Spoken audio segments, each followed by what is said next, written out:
welcome to episode 72 of Did You Bring the Hummus podcast. I'm Kimberly, your host, and I'm super excited to be here with you today. Did You Bring the Hummus is a podcast to help you go vegan. Most importantly, we'll talk about how to embrace this meaningful decision with fervor and fun. Episodes post every Monday on your favorite podcast app. Before we get started, I have one very important question for you. Did you bring the hummus? Today, I am joined by Anabrese Neuman, a spiritual life coach and eco-author and educator who provides support and inspiration that empowers empathic and vegan changemakers who want to make a positive change in the world while sharing their gifts and living on purpose. Anabrese provides counsel through her books and her video content across social media, providing resources to support people with their spiritual well-being and discovering their life purpose. Anabrese is here to spread the principles of unity awareness while guiding those who are ready to step into their eco-purpose with confidence and spiritual empowerment for effective advocacy and positive societal change. Pretty powerful stuff, right? As you'll hear in this episode, Anabrese and I recorded this on the Winter Solstice, and I think that vibe is palpable throughout. So it made sense to me to post this episode now, just a few days before Imbolc on February 1st. Sit back and enjoy this enlightening and inspiring interview with Anabrese Neuman. Hi, Anabrese. Welcome. Thanks for being here. Hello. Thank you for having me. I'm really glad to have this conversation with you today. My first thing that I'd like to talk about is your vegan journey. Tell me how you got here. Well, it's quite a long journey. I started off going vegetarian when I was 16 because my cousin actually told me how it was for animals. And I didn't know at the time. And then as soon as I heard about that and the animal cruelty that went on, I just went vegetarian. And that went on for about 15 years. And then when I was about 30, that's when I took my journey into raw veganism because I met a partner and that's the path that he was on. And it made sense to me anyway. And also because we wanted to explore raw foods a lot more.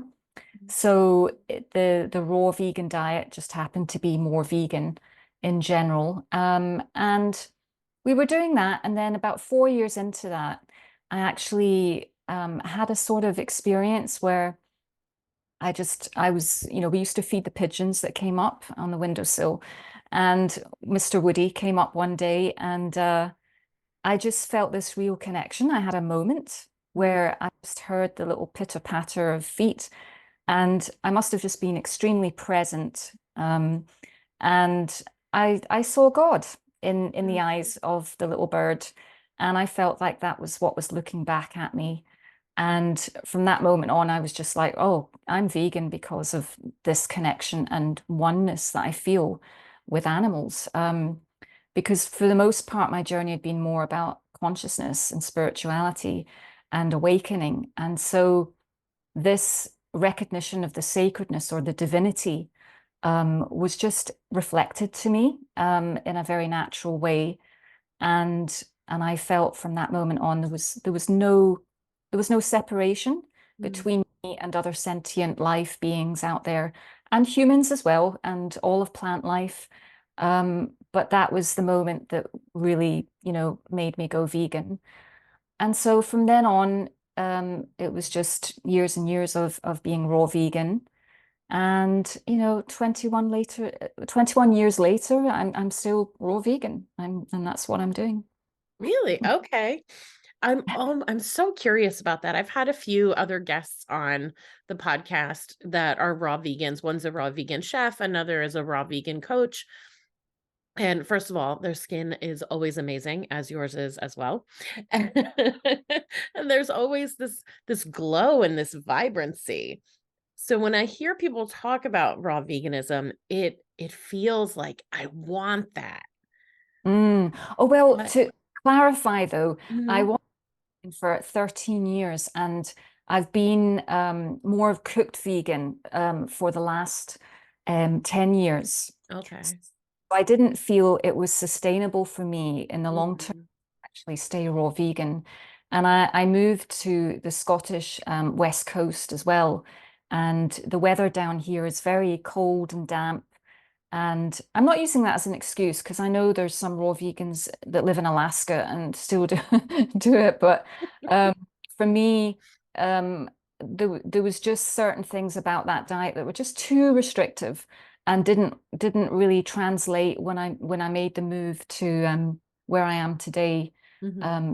Started doing my own version of, veganism, vegan diet, and I still try to eat high raw, but a lot more is cooked, and especially in the winter, I do a lot more cooked food as well.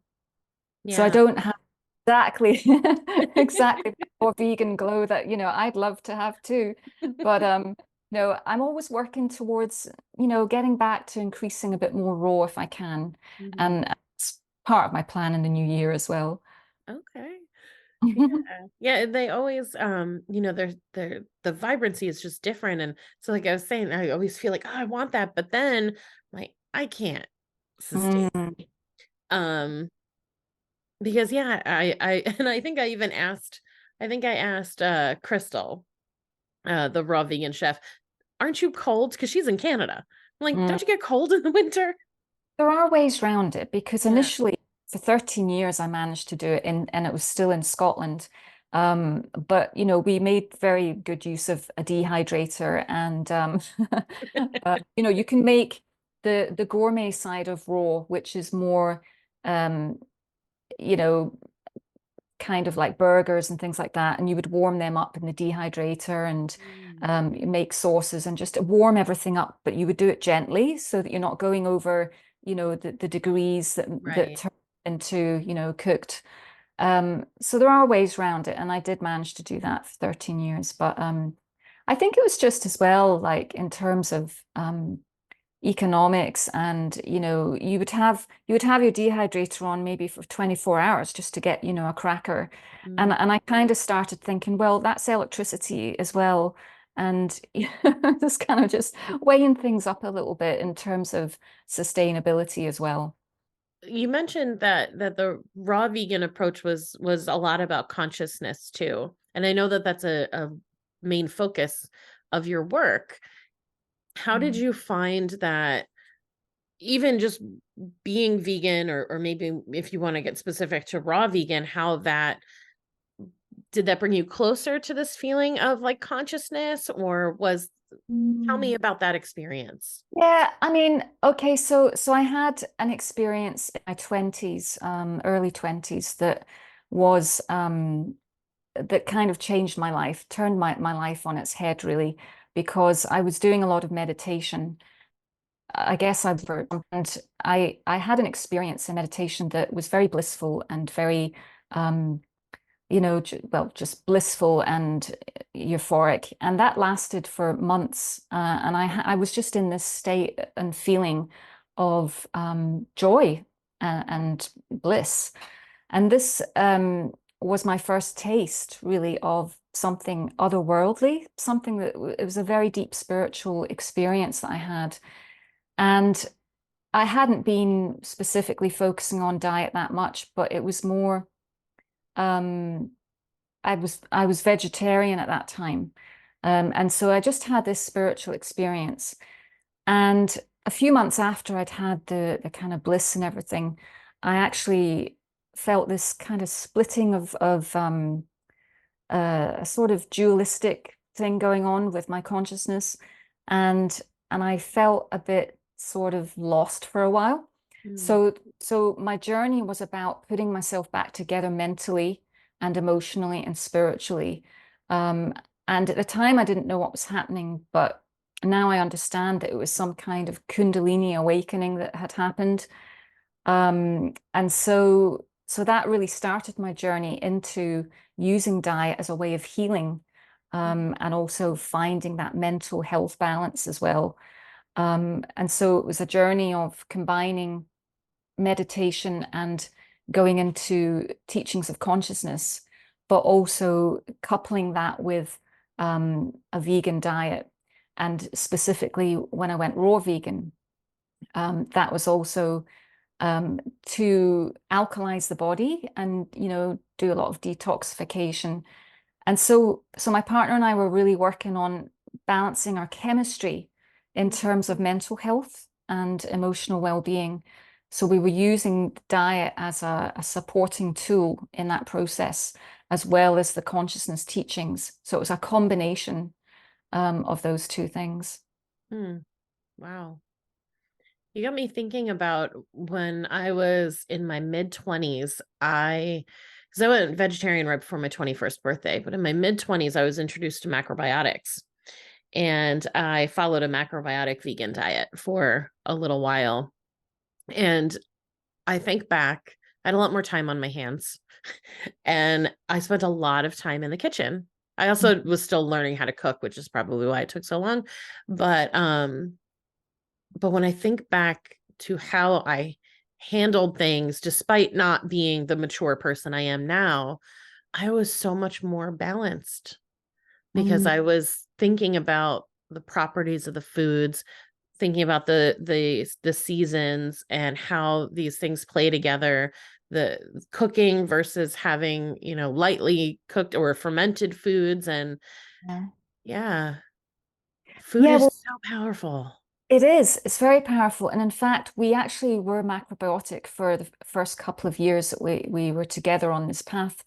And that was the beginning of it, was the journey into learning about, just the elements and the seasons and how, learn, and then we brought Ayurveda into the mix as well. So I think about 4 years into the raw vegan diet, I wasn't really doing too well on it initially because we were doing a lot of high fruit and it wasn't working. And so we discovered a teacher called Gabriel Cousens, and he was a holistic physician and scientist as well. And he'd been doing the raw vegan lifestyle for 30 odd years. And so we really learned a lot from him and his work and his books and things, and started applying Ayurvedic principles to the raw vegan diet. And that was what really changed it for me and helped me, because I learned that I was a Vata, and they don't do very well on salads in general, because they're quite airy. So it's this learning about the self through diet. So that was fascinating, and that's really, stayed with me. I think I just do it unconsciously now. Not unconsciously, subconscious, but it's just kind of there in the background every day. It's like, I'm aware that, if I eat too much raw cacao, then I'm going to get hyper and, too much, but you can use a little bit if you feel a little bit flat, and it's winter. So foods like that work better in the winter because they're quite fiery. So it's a fascinating journey, working with your own chemistry, and food as well. Yeah. Wow. I remember I did one of those, like, what's your dosha quiz just online. And I think it was a pitta, maybe. Yeah. So that was interesting. I didn't dive into it. And it's unfortunate. I have a friend who she's kind of, this is a huge part of her life and the work that she does. And I realized I don't ask her enough about that. Yeah. But for the listeners who maybe don't know, can you just give like kind of a high level explanation of what Ayurveda is, or maybe the best place for someone to learn about it? Yeah, I'm not an expert. I just learned, through the books a little bit. And it goes back to, it's an Indian tradition. And they basically say that humanity, or we're all made up of certain elements, and some of us have particular elements that are more dominant than others. So we're kind of made up of the elements of earth because we're all part of the earth. So we might have a mixture of air, fire, and water, but some of us might have those at different levels. Yeah. So we have them at different levels of our being that can affect, maybe some of our tendencies. So for example, like if I've got Vata and Kapha, which is air and water, air types are considered a bit more in the mental realm. So people that maybe have more thoughts, more thinking, and maybe are creative, highly creative individuals. So that's kind of a quality of an air type individual.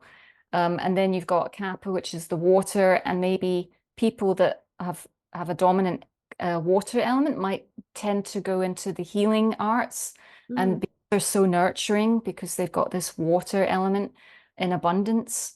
But again, there's ways that these elements can go off balance as well within ourselves at different times of the year or due to lifestyle choices or stresses.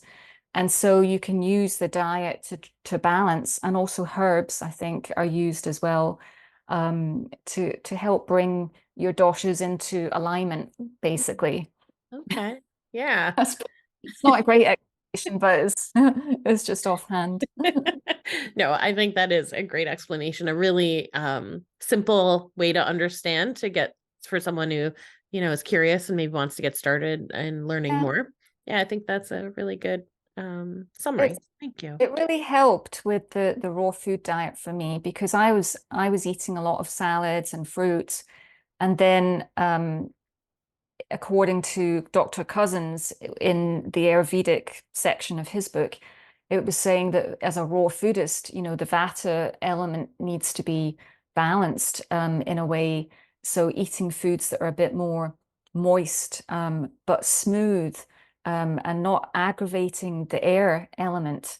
And it was all about really so that you could stay calm mentally and emotionally. So whatever would bring the most emotional and mental balance, and stability, so that you could meditate and go deeper. And so Okay. that's kind of why it was quite an important element for me to study in terms Yeah. of consciousness and spiritual meditation. So let's talk about that. We actually started kind of talking about it a little bit before I hit record, because we are recording this on Yule, or the winter solstice. We're both here in the northern hemisphere. Your work, and I guess your life in general, right? You're focused on taking these steps in your life to create peace Mm. within you, which then trickles out and can create peace in the world. Why don't Hmm. you tell me a little bit about what that means to you and how you do it? Hmm. I guess it's just, I think understanding this sort of microcosm, macrocosm model of, as it is within, so it is without. And it's like if we want to create a world where there's peace, compassion, empathy, and reduce suffering in the world in general, and as vegans as well, I think starting with ourselves is a really good place to start. And with everybody in the world, it's like if we have anger, repressed anger within ourselves, um, resentment, hatred, or any of these kind of qualities, then we're not going to get the world that we want of peace and harmony. So it's really about, being the change, as Gandhi said, be the change we wish to see in the world.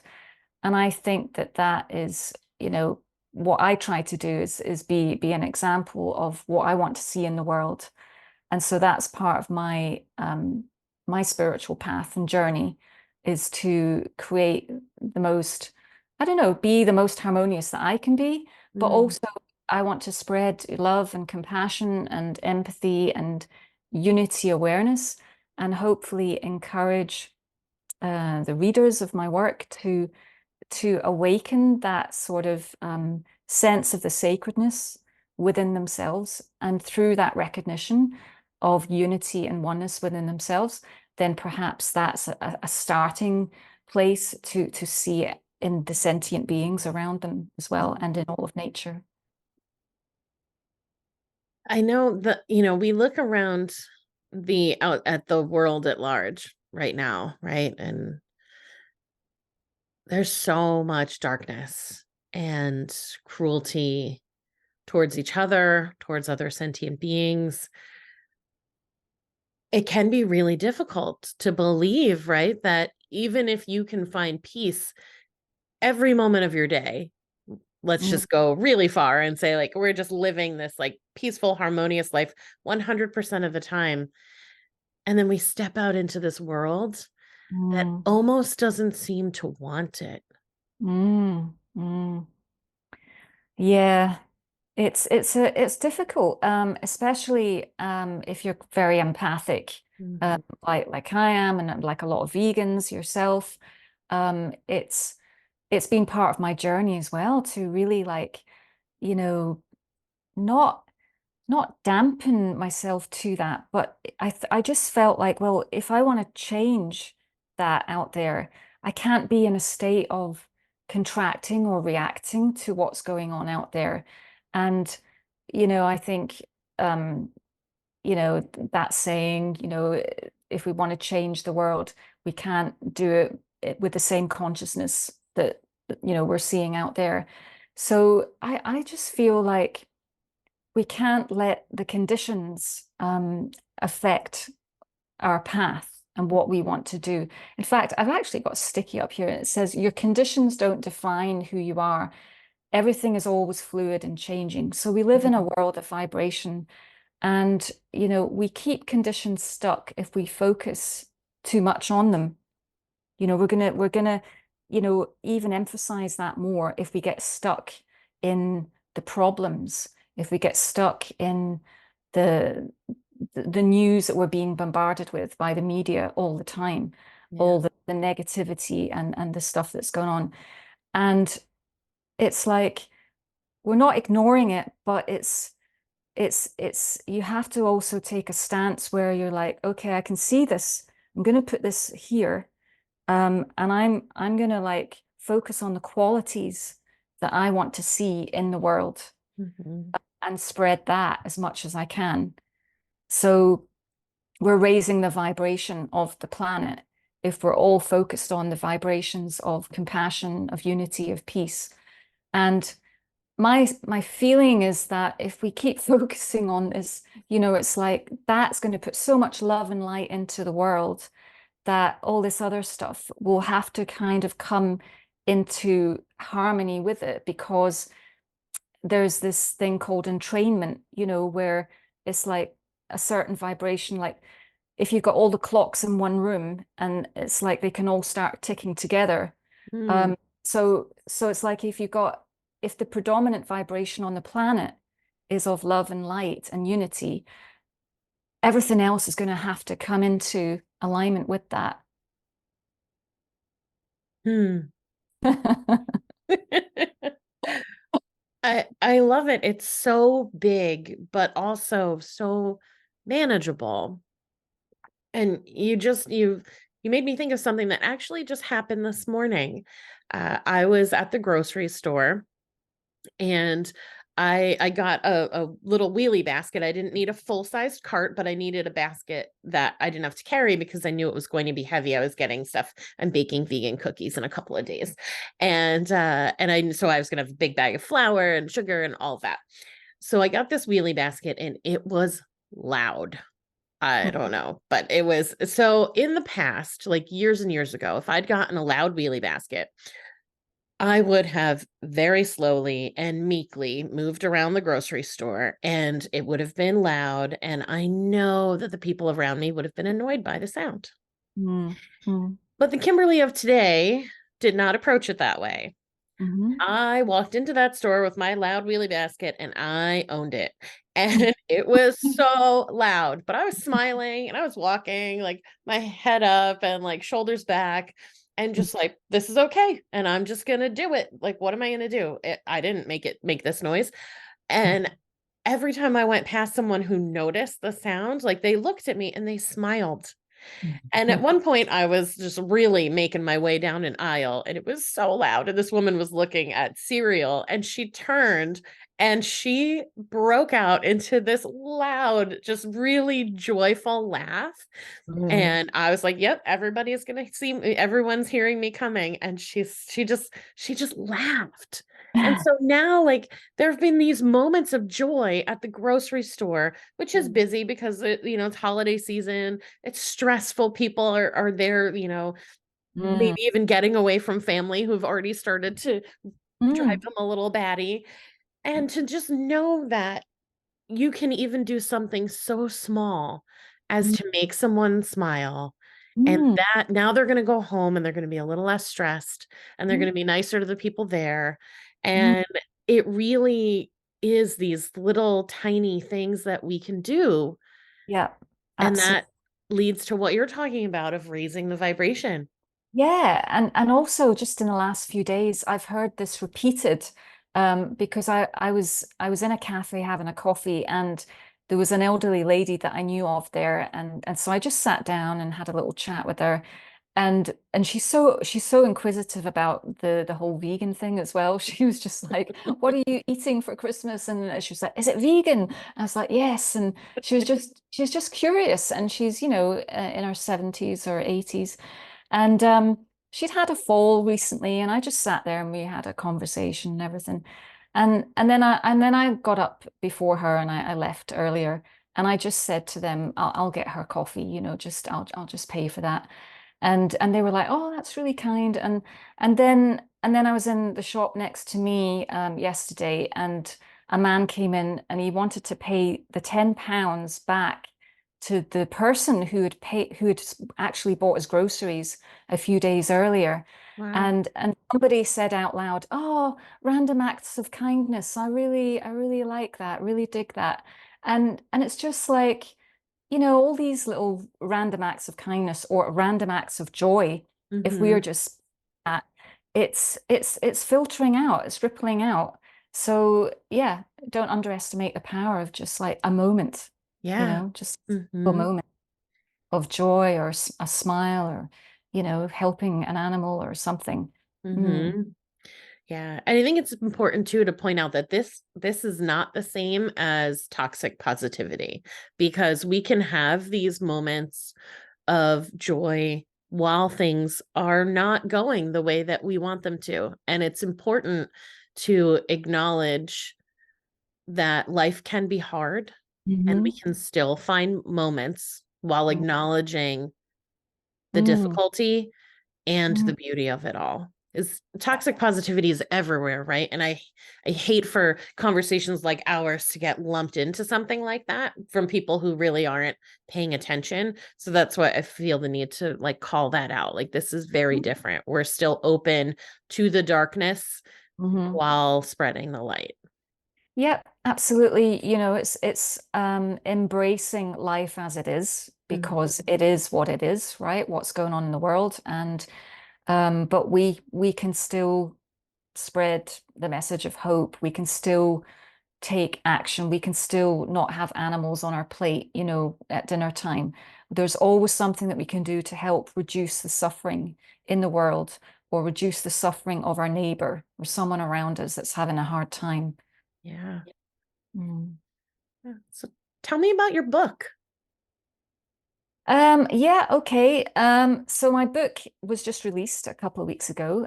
It's called The Wise. Congratulations. Thank you. It's called The Wise Method, Awakening Earth Stewards in Unity and Purpose.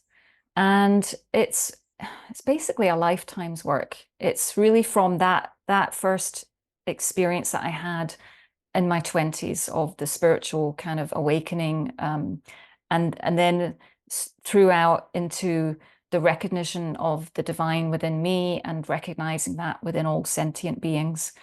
So it's a journey of my vegan journey throughout life, but in unison with the spiritual focus and the focus on consciousness as well. So throughout the book, what I'm really endeavoring to do is to keep on the topic of um, kind of awakening to that um, sacredness of life and sentience. but also encouraging the reader to look within themselves and see where they want to change, or they want to like maybe discover their own purpose, their eco purpose in particular. But yeah, it's really to take the reader on a journey of self-discovery, their own journey of self-discovery, and by sharing my story in the book, to see if someone wants to awaken to that sacredness within themselves. And I'm encouraging them to take up the role of becoming an earth steward as well, and being a voice for animals and the planet. I love it. Where can people find your book? Well, it's on Amazon just now. At the moment, it's in digital format, but I'm in the process of getting it into paperback. There'll be a paperback version coming out in the new year, and also probably an audio version. Basically, I don't see it as a personal message. It's something that is coming through me, and I want to just get it out there as far and wide as I can. I think it's an important message, and it's my way of being of service to animals and the planet. So it's just out there.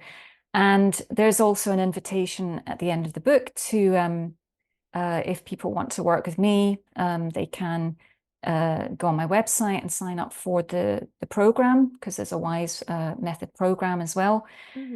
That's where I'm basically being a life coach to people that want to take that self-discovery journey within themselves and, recognize that sacredness, and also find their own eco purpose or their own path in relation to that. Oh, wow. What do you mean by eco purpose? Yeah. So eco purpose, I mean, so people that are vegan change makers, or people that want to start businesses that might be related to creating change on the planet in relation to the environment. But it can also just be people that have got a spiritual purpose and feel a real strong connection to helping animals and the environment. Okay. I love that. I love that. I've always been a person who, even as a child, cared about the environment. I was when we were brushing our teeth before bed, I'd always make sure that my brother turned the water off while he was brushing his teeth. Oh, wow. And I would pick up garbage. And of course, like my parents were like, that's great, but like this is gross. Like, stop touching strangers' garbage. Don't put your hands in your mouth, kind of thing. It's even as a kid, I was like, oh, somebody's littering. I can't believe someone would litter. And I cared so much about the environment, and I recognized the magnificence of this Mm-hmm. planet we live Wow. on. Amazing. Yeah. But of course, I was raised eating animals, and so that didn't click until later in life.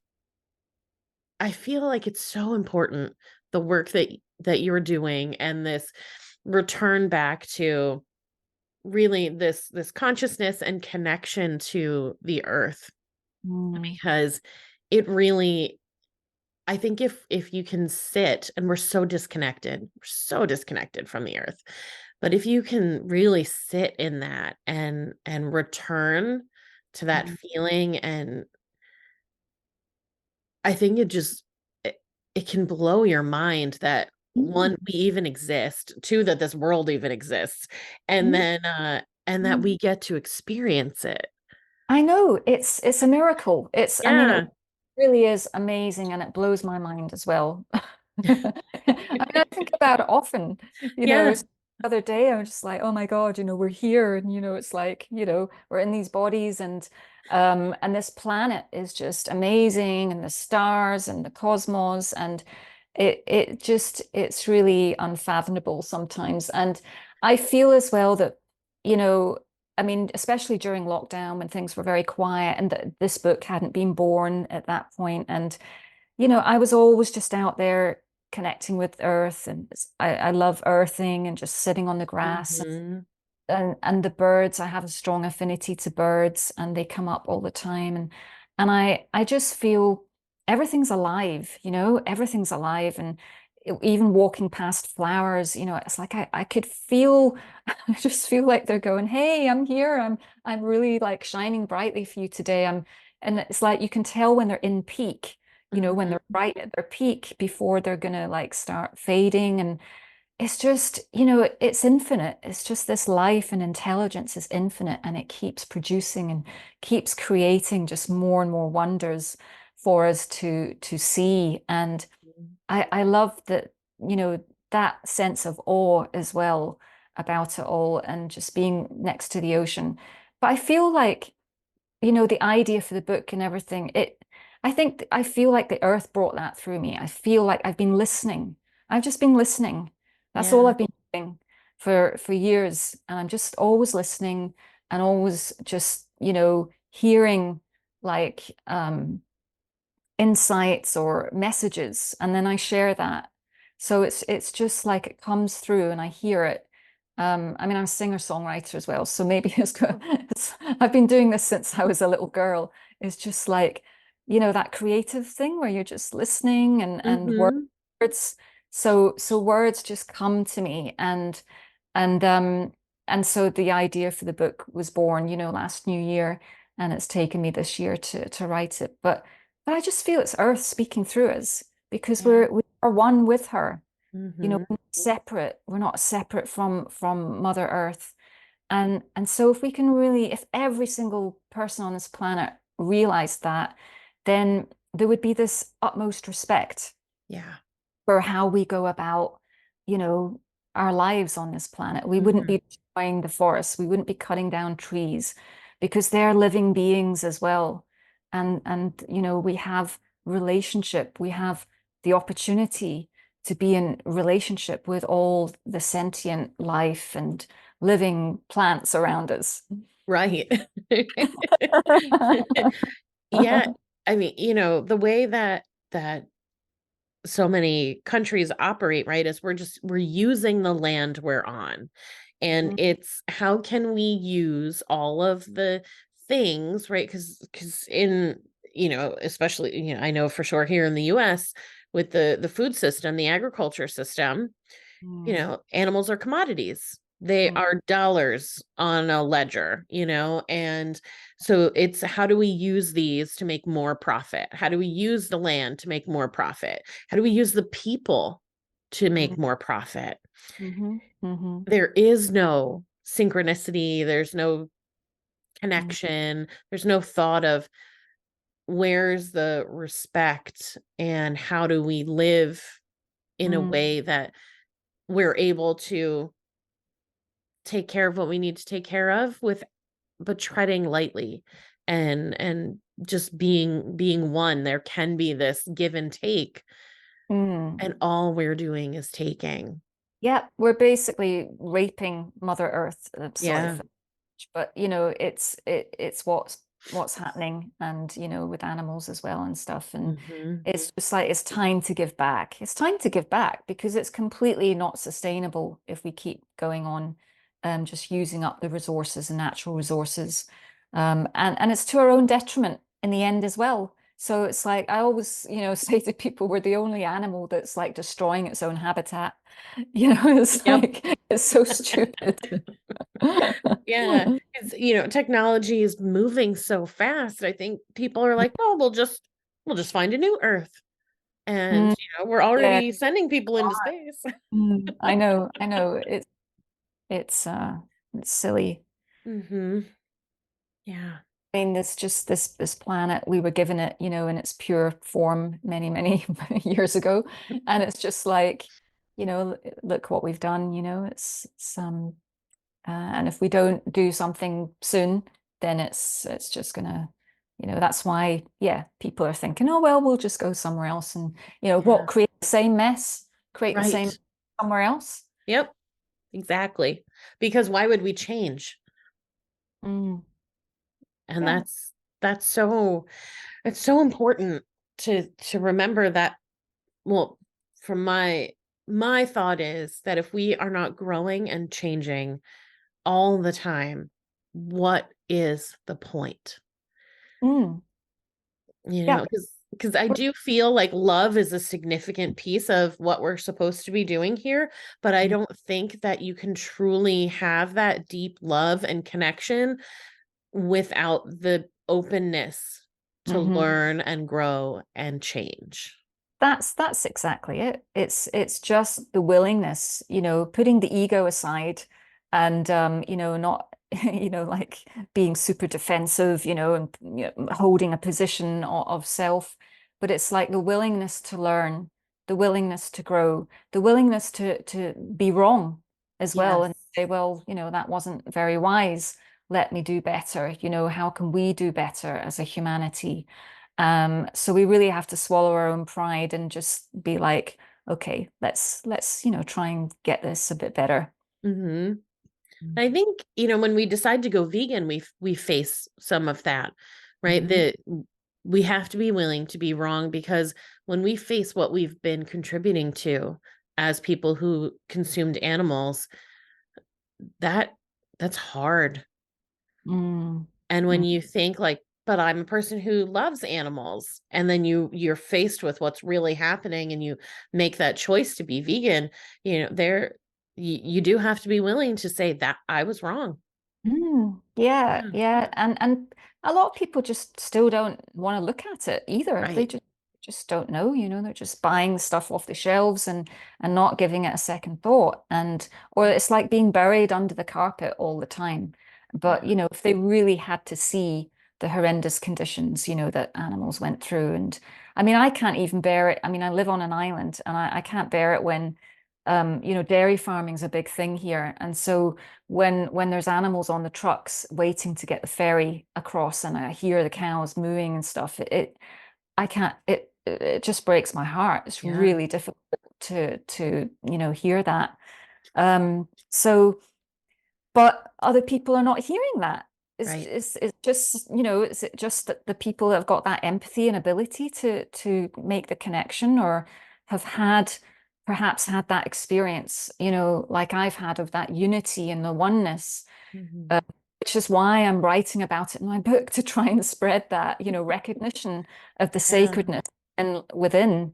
Because yeah, if you love your dog, and it's the dog is a member of the family, but what about, you can, I just feel that animals, can give us this opportunity to have relationship with them and to experience their unconditional love, and the unconditional love that arises from being in connection and relationship with another animal, whether it's, a beetle or, a butterfly. Sometimes, you hear these stories of people that have just like rescued, a little bee or, and they've had these amazing experiences. And Hmm. just like that's where that awesomeness of life, the wonder of life comes up. And we're shutting ourselves off from these experiences if we're not open. Yep. Yeah. That reminds me, over the summer, I'm pretty sure it was a June bug, but I'll double check. And when the episode goes live, I'll make sure to include a photo. But I was in my front yard and I noticed something shimmering. And so I was drawn to it.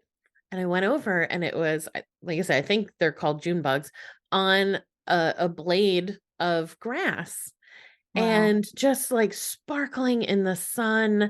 and just this beautiful green, and just slowly just making their way, Mm, up the blade of grass. And mm, just mm, to think about that little life that mm, just so mm, full of just mm, this small movement. And I mm. don't know, like feeling the warmth of the sun on their little body. And I know it's amazing.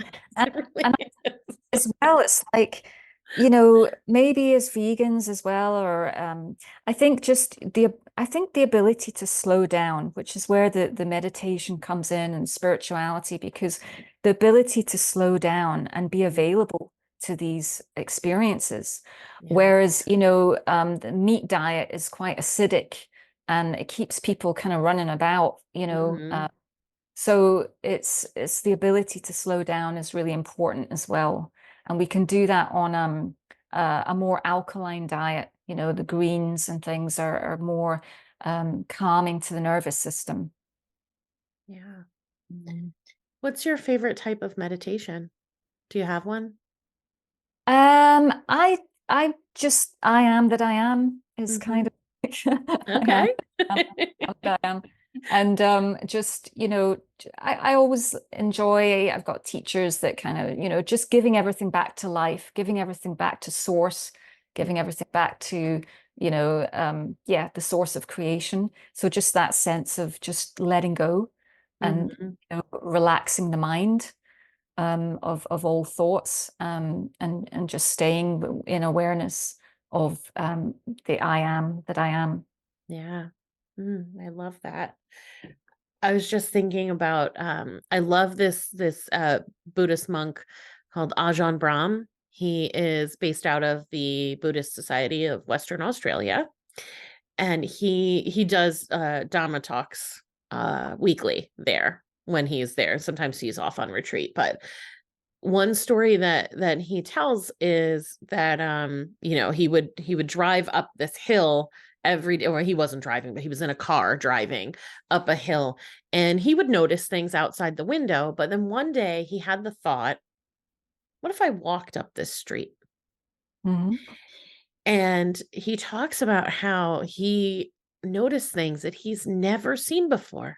Mm. Years he spent speeding up Mm. the road Mhm. Mhm. and Mhm. just in complete awe of like, I've been around this whole time and had Mm. no idea. Yeah. Exactly. It's just a slower mode of transport, you know, Yeah. walking rather than driving. And I love an analogy that I heard many years ago, and it's just if you're on a train and it's going, you know, 70 miles an hour, you can't see much going on, you know, outside the window. But when Hmm. you slow down, then you're going to be able to see the grass and the trees and the flowers. And that's a bit like consciousness as well. So when you know, when you slow down the mind, you know, and go into a meditative state, then you can kind of, that spills over into your everyday life and increases the ability to perhaps see or have that sixth sense, you know, and maybe, as I say, that ability to be open to more of these kind of experiences that just wouldn't normally happen. Yeah. And today is a great day for us to start this. Yeah. And the episode will be live when it's still winter. So Mm. people can pull kind of some inspiration from that and just, you know, Mm. I know that the fact that it gets dark so early can be really difficult for people. And Mm. I spent years where it was a real struggle. Mm. But as I kind of really tuned into the seasons and started to think about timing and where I should focus and what kind of energy I should be conserving or putting out, it is different. I should be acting differently in the spring and the summer than I do in the fall and the winter. And Mm. so I used to hate the winter. I tell everyone, oh, I hate the winter. I hate being cold. And Mm. I was so negative about it. And now I see it as I welcome the darkness because it Mm. gives me comfort to know, yes, you're turn inward now. Spend more time being Mm. quiet, being slow. You don't have to get everything done. Like Yeah. just take your time and just, Mm. I don't just be. Yes, Yeah. exactly. You know, they say nature is sleeping, you know, it's like things Yeah. are sleeping, and then in the spring everything pops to life again. But it's like the trees and all the leaves have come off, and it's like there's a natural slowing down. It's about conservation of energy Mhm. rather than, you know, expending it all the time. Yeah. So you know, our ancestors would have been so in tune with that, you know, when we used to live outside or in the woods, you know, we would have just been like, yeah, naturally hibernating, probably like many of the animals. Yeah. So it's just like we can take you know, a leaf out that book, so to speak. It's just, you know, a time for home comforts and, you know, more meditation and yeah, reflection, time for reflection. And, you know, we can think of, just maybe how we want to start the new year. But I think being gentle with ourselves really at this time of year. Yeah. I love it. So you mentioned that you were a musician, and I want to be conscious of time, but I also want to make sure that we touch on this too. So I noticed that in your email, and then I blanked on asking you about it. Where can we find your music? What kind of music is it? What are you singing and writing about? Yeah, well, to be honest, because I was focused so much on the book this year, I kind of put my music to one side. But I've been a singer-songwriter since I was in my teens, and a lot of again, what I was hearing and the lyrics and the music that was coming through, it was really about nature. I suppose I was actually singing a lot of songs that reflect how I feel about nature, and also this sense of unity awareness was also coming through in my songs. So I've got songs that are quite spiritual as well. So there, I've got some music on Bandcamp. So Okay. it's anabresemusic.bandcamp.com. And also I have a Facebook page as well for my music. So it's Anabrese Music. And I've also got a video channel on YouTube, Anabrese Music. Awesome. It's up there sometimes, as well as my teaching channel, which is Anabrese Newman. But I've got Anabrese Music for just posting some music videos and things. Yeah, so it's out there. Yeah, And good I'm stuff. hoping to do a bit more music in the new year. And I actually have a gig this Sunday, actually on Christmas Eve. So I'm going to be doing some music locally. Okay. Oh, that sounds lovely.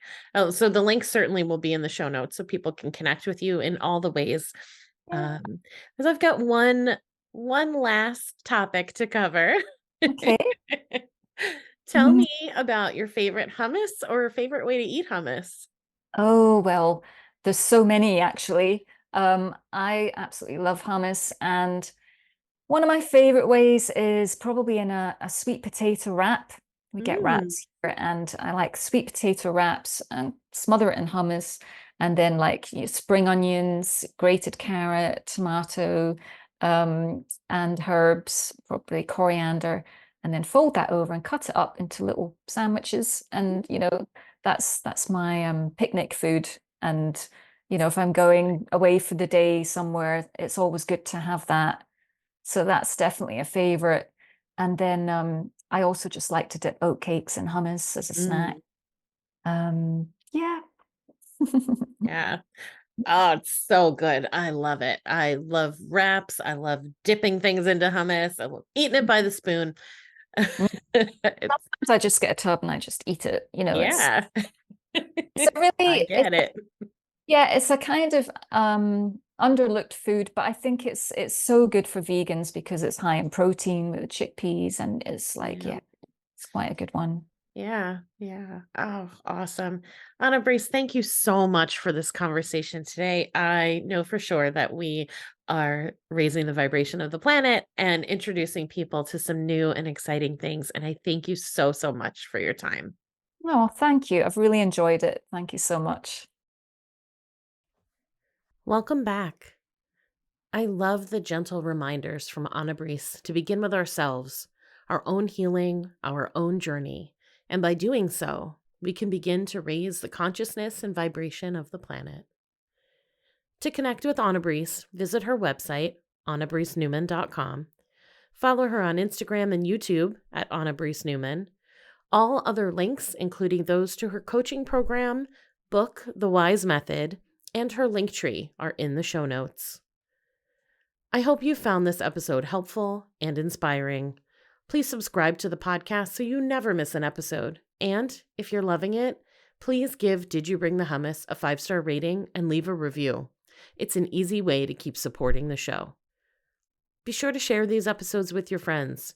If you're finding something good here, they will too.